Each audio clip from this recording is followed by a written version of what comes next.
Recent attack on Gida Mata where bandits killed 27 worshippers and abducted many others. TVC News correspondent Abdulatif Yusuf reports.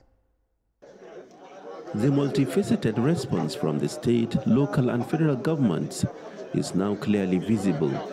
This is especially evident in the visit by senators and other lawmakers representing the area at the National Assembly. And on behalf of the state government and ourselves, we are distributing food relief supplies with a total value of 10 million naira. To further support our communities in rebuilding, I will be making a personal donation of 100 bags of rice and 200 bags of cement. Despite the effort, the mood remains tense, with locals still grieving and demanding immediate solution to the escalating security crisis. Only God truly knows the depth of the struggle we have faced together with the state in our quest to end this insecurity. We solemnly assure you that this will be the last such act of inhumanity to occur here. Back in Katsina, the search for a lasting solution has led the government to convene a security stakeholders meeting at the government house to brainstorm further strategies. At least in securing 4 out of the 8 frontline local governments. The acting governor, who also expressed concern over the worsening security situation, unveiled 8 new armored personnel carriers purchased by the state, among other efforts to curb banditry. We have also sought the intervention of federal government. Yesterday, our members in the National Assembly, the senators and the members of the House of Reps, met with the leadership of the security forces. They had a meeting with the Chief of Defense Staff, and they also met with the Chief of Army Staff. We are getting support in terms of personnel and assets. What is remain is for our people to see the need for them to participate in this fight against banditry. It is a grassroots crisis. It is a community-driven crisis, and this community-driven crisis need community-driven approach. While some parts of the state are beginning to enjoy relative peace due to recent dialogues with bandits, other areas are gradually being engulfed by a new wave of brutal attacks. However, the recent announcement by the Army headquarters of a more formidable army base in the southern part of the state is widely expected to significantly improve security. Abdulatif Yusuf, TVC News, Katsina. And the Nigerian Air Force more recently have rescued 76 hostages in Katsina State. To talk more on this, I'm joined by security expert Larry Suraj. Thank you for joining us at this time. From a tactical standpoint, how significant would you say this recent operation by the Nigerian Air Force is? Thank you for having me. I think this is highly significant considering the level of attack that Katsina in particular has actually just faced in the hands of different forms of, militants, insurgents, terrorists, and the rest of that. The invasion of the camp and the rescue of about 76, people is highly significant.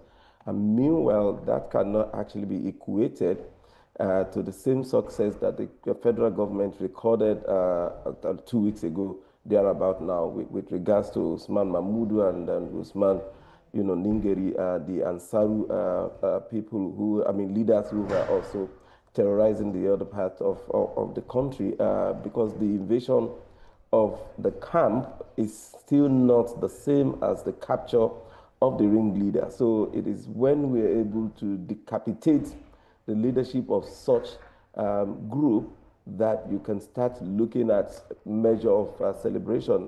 There's a commendation to go for the security agencies and also the National Security Advisor for coordinating the activities and also making it very quiet and discreet in terms of the operation and not the usual loud, unnecessary, government pronouncement of actions that are not significantly impacting in terms of security and tangible outcome and results. So as much as we're seeing this in Katsina, we want to see how much we're not going to be contending. We thought we've gone over and above that, when Buhari came into government.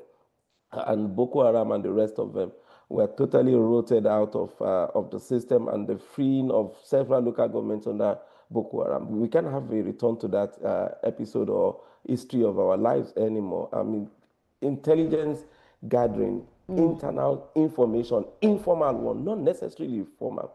And what we've seen is that quite a number of, moles and all the rest are also in the security system in the country who are feeding some of these terrorists with information.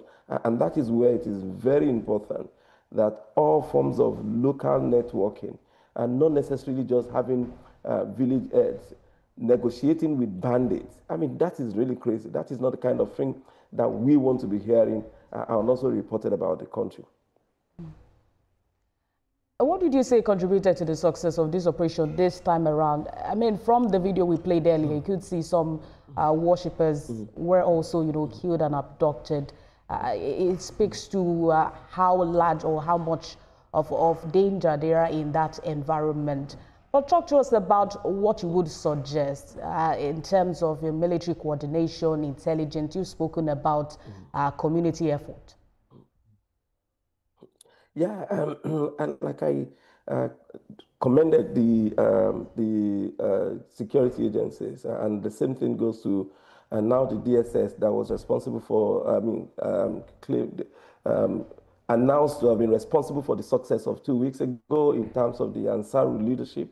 The National Security Advisor is also showing clearly that he understands the issue, and then also coordinating some of the security agencies in terms of the network and also the activities that are carried out. We want to really see where the local people's confidence can also be assured.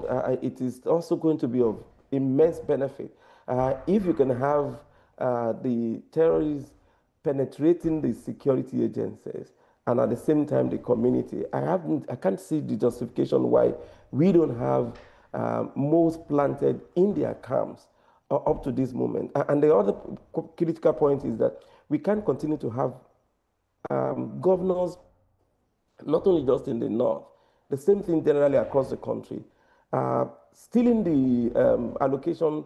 And what you will hear most is about governors failing to deliver on their social commitments to the people. It is not only about military might, it is also important about job creation, social support for the people. One of the commendable, effort of the government that I will not ever fail to acknowledge is the education loan fund thing that the federal government came up with, and the MD of that agency is doing one of the most brilliant jobs that I've ever seen any Nigerian actually delivering for the people by ensuring that hundreds of thousands of Nigerian students are having means of not only paying for their education, but at the same time for their upkeep.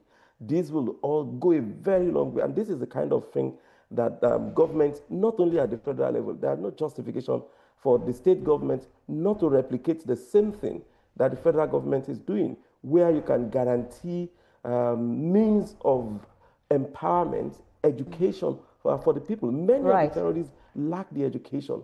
Many of them, and not just the federal government. I mean, the state government also have a role to play in ensuring that this is nipped in the bud. But that's a fine place to leave the conversation for now. Thank you for talking to us, security expert Larry Suraj. Thank you for talking to us at this time. My pleasure.